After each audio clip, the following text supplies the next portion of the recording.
These are just the witch books. Oh no, you guys. Hello everyone and welcome back to my channel. I am so excited today. We are going to be talking about the books on my fall TBR. And let's clarify, the fall TBR is from September to November. It's 3 months. So just keep that in mind, and there are a lot of books and I surely won't get through them all, but it's a great goal. They all give me really good kind of autumnal vibes, so I want to include them so that if I want to reach for them, then they'll be there, and I can't wait. I love this season. I've got my big chunky sweater on and I am just so excited about it, you guys. I'm tired of sweating all the time. Similar to right now, I am sweating, so I'm going to take this off. Okay, so how we're going to break this up is by the different kind of genres that I'm going to go through. In its own genre, we will have the witchy reads. These are my biggest stack of books I think that I own of any, honestly. I collect them all year. I love the idea of witches and the paranormal, and I just can't wait to read about them. And so I collect them all year and think that I'm going to read them all in 3 months. But witch season is a state of mind, not a time of year. So we'll have witch reads, then we'll have romance, but spooky, obviously. And then we'll have a couple of thrillers that I really want to get to, and then a couple of dark academia reads. I haven't really read that much dark academia, but I want to try, see how I like it. I don't know. We'll find out together. Did I already buy them? Yes. So hopefully I like them. So let's start with the romance, spooky, autumnal vibes, and I think the first one to kick this off is All Roads Lead Here by Mariana Zapata. I've never read a Mariana Zapata book. I'm very intimidated by them because they are bricks. And I believe that this is about a woman who goes into the mountains to feel more of a connection to one of her parents that she lost. So I feel like this is going to be the perfect fall time read. And I believe it's a slow burn. I think all of her books are slow burn. So that's why it's in here. I need somebody really to tell me that this is fantastic and to read it. Next, I just recently picked up My Roommate is a Vampire by Jenna Levine, and this is like the most retro cover. I think it's going to be the most fun rom-com vampiric read. Yeah, I think it's going to be the perfect romance spooky read, and I love romance when it has more to it than just the romance. The paranormal elements, I'm so here for. So this is definitely on one of the top reads, and it's super short, so even better. Next, we have Assistant to the Villain by Hannah Nicole Mayer. And 1, the sprayed edges. We'll give it a moment. 2, this frog guy who sets up in the corner. It says, help? Oh, that was a really crusty nail. I'm very sorry. This is essentially about a woman who finds herself in the need of a job, and so she responds to this post to be assistant to the villain. But the villain is a very hot boss man, so yeah, we're here for that. And then lastly, for the romance category, we have A Dreadful Splendor by B.R. Myers. I got this off of Book Outlet recently and believe it's been on there for a while if you all want to go check that out. This, I believe, is about a woman who pretends to be a medium, and she gets thrown in jail for doing that, and then she gets taken out to do another swindle. And I believe that she's actually going to find out that the spiritual side of the house is a little bit more active than what she was thinking. So I think it'll be spooky. She teams up with this guy who understands kind of the ritual aspects of it.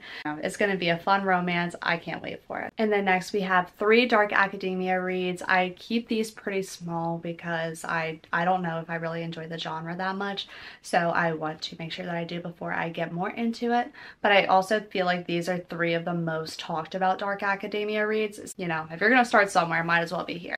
First, If We Were Villains by M.L. Rio. You could have seen this one coming, but I believe this is Shakespearean based and it intimidates me like no other, but I think we can do it.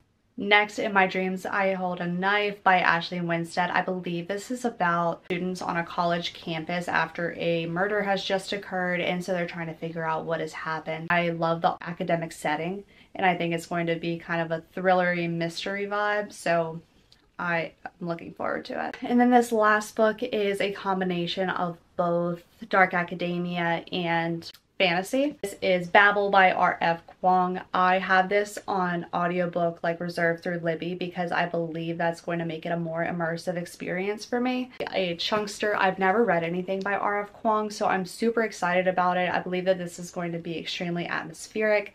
I think it takes place in London. I think it's also like maybe like Oxford or something. I could be completely wrong.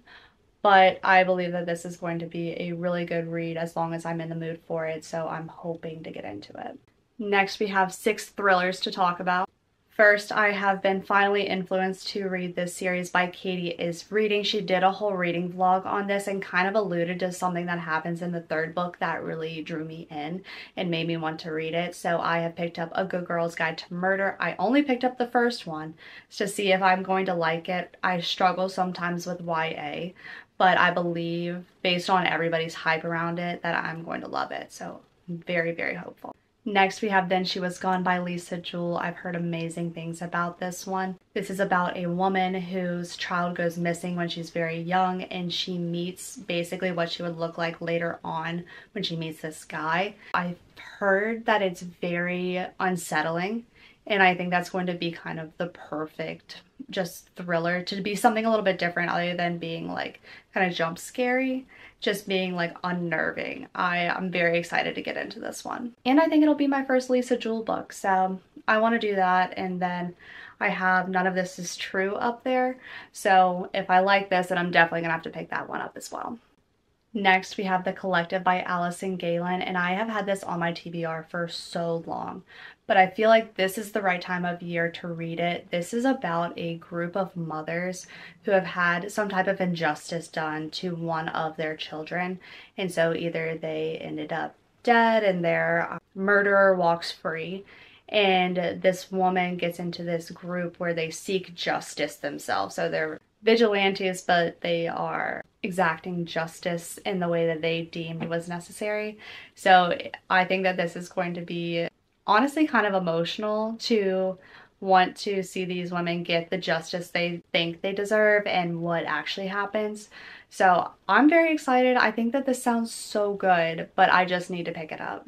The next 2 books are Gothic thrillers, but I wanted to include them here. So this is Mexican Gothic by Sylvia Moreno Garcia. I know nothing about this, but Olivia Reads a Latte said that she loved it, and so I got it. Duh. And then The Hacienda by Isabel Cañas. I kind of started listening to this as an audiobook, and this is going to be kind of a haunted house, but Southern? I guess Western. Let me say Western.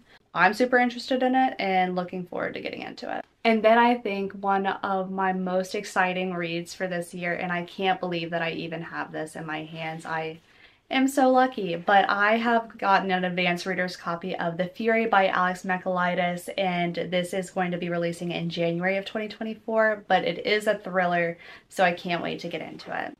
This follows a very famous ex-movie star who has retired out to her island, and she has all of her friends to her island for a long weekend, and then murder occurs and they can't get off the island. It seemed very Daisy Darker to me, and I'm sure that there are other books that have that same trope. I'm very excited about it. And what the back says is, what followed was a game of cat and mouse, a battle of wits, full of twists and turns, building to an unforgettable climax. The night ended in violence and death. But who am I? My name is Elliot Chase, and I'm going to tell you a story unlike any you've ever heard. So I'm thrilled. I cannot wait to read this and tell you guys about it and wait for it to release in January. Need to take a break before we get into the witch books. There are 16 witch books. 16. And honestly, I don't know too much about a lot of them because their covers were cute and I like witches, and I said thank you, I'll take that, and I'll read it in autumn. And now we're here and we're going to read them all. So I just recently got the 2 of these, but this is In the Company of Witches and When the Crow's Away by Arlie Wallace. And this little, I guess it's a duology, maybe it's a series, but there are only 2 so far. And it's an Evenfall Witches B&B mystery. So I think it's going to be like a spooky bed and breakfast mystery. And they just like are so cute together. I love them. I don't have any pocketbooks. I don't like them typically, but these are just so perfect and the only size available. So I picked them up and I'm very excited about this. I have seen somebody compare these books to like the Gilmore Girls but witchy. I haven't watched Gilmore Girls, but it sounds amazing. So I went ahead and picked them up and can't wait to get into them. And then we have Cackle by Rachel Harrison, and this looks so entertaining. I believe that this is just going to be kind of like a comedy. It's about this girl who wants a friend so bad, and then she meets this other girl who just seems kind of otherworldly. There are whispers about her, and could she be a witch? No way. The Goodreads reviews on this book were phenomenal. They said it was laugh out loud hilarious, so I'm pumped. Okay, and then we have Go Hex Yourself and What the Hex by Jessica Clare. And I know nothing about these again, but the covers are so cute and the titles are amazing. So I am definitely going to pick at least the first one up this year. And then we have the entire Witches of Thistle Grove series. So that is Payback's a Witch, From Bad to Cursed, Back in a Spell, and In Charm's Way. One of my favorite TikTokers has given such high praise to this series, and I think that it's going to be one of those series that you just want to binge. They're interconnected standalone, so you don't necessarily need to read them all in order, but I believe the characters are consistent throughout, so I think that it's going to be so much fun to get into this little Thistle Grove world. Next, we have Small Town Big Magic by Hazel Beck, and I love the name Hazel first off. That sounds so cute. I picked this up last year. It essentially follows a woman who is attacked by this magical creature and is so confused about it, but then finds out that the past decade of her life has been erased because she didn't either pass some type of test to be a full-on witch. So she finds out that she was at one time a witch, but then she got her memories taken away, and I believe it's going to be small town. So the premise sounds super interesting. I've heard some mixed reviews about it, but I have high hopes. Next, What You Gonna Do by Avery Flynn. I'm obsessed with this cover. It is my favorite color, and people say that this guy looks like Liam Neeson. That was it. That is the whole reason that I got this book. I'll probably pick it up just for the vibes, and I'm going to love it. Oh, a new spicy romantic comedy. How about that? Next, we have The League of Gentlewomen Witches by India Holton, and I haven't really seen too much about this, but I believe it's going to be kind of historical, following a secret league of women skilled in the subtle arts. That is to say, although it must never be said, witchcraft. I think that it's going to be super cute.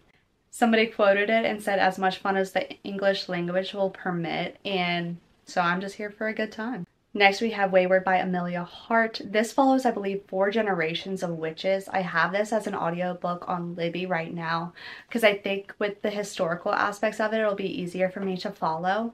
It's got a crow. The cover is stunning. That's all. Spells for Forgetting by Adrienne Young.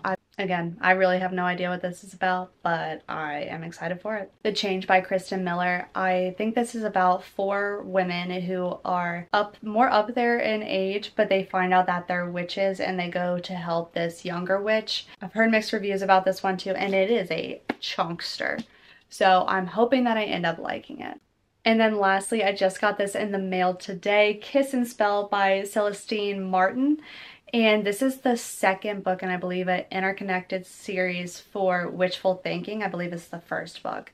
I'm so excited about this. The publisher sent it to me, so it comes out on September 26th. So I obviously need to read Witchful Thinking as well. But I believe this is about a woman who had her happily ever after basically taken away, and now her life is in shambles. And she somehow ends up with this evil fae prince who needs to uncurse himself by having the perfect kiss. So I think that this is going to be so fun. I'm so excited that I got an early copy of it. It just looks super cute. And I just counted, and all of those were 29 books that we talked about, and I simply could not go with it only being 29, so I'm going to round up. And I was going to include this anyway, and I just forgot. But then I saw it, and so now we're going to include it. Emily Wilde's Encyclopedia of Fairies. I have wanted to read this for so long and been waiting for the fall time to do so. This is about a woman who I believe is pretty reclusive, but she just studies fairies, and she travels and she studies them. This will follow her as she's going to do that. So I think it's just vibes. Her just vibing, studying fairies. I think that her work rival comes along with her because we have to make it somewhat interesting. But other than that, I just can't wait. I think that this is going to be perfect. And I will not even try to hold all of them up. That is just so not going to happen. But that was 30 books. That was 30 books. I typically read 10 books a month, but September's pretty much already out. So I'm gonna have to step my game up for October and November because I have a lot to read. I have a lot to read. I am so excited about all of them. I hope that you all had a good time with this video and hopefully got some inspiration about books to add to your fall TBR as well. If you didn't see something on my TBR that is on your fall TBR, please put it in the comments down below. Obviously, I have no problem with collecting more books than I can read, and I always want to hear about what you all are thinking as well. So let me know. I can't wait to see them all. Thank you for hanging out with me, and like, comment, subscribe, and I will see you all in the next one. Bye.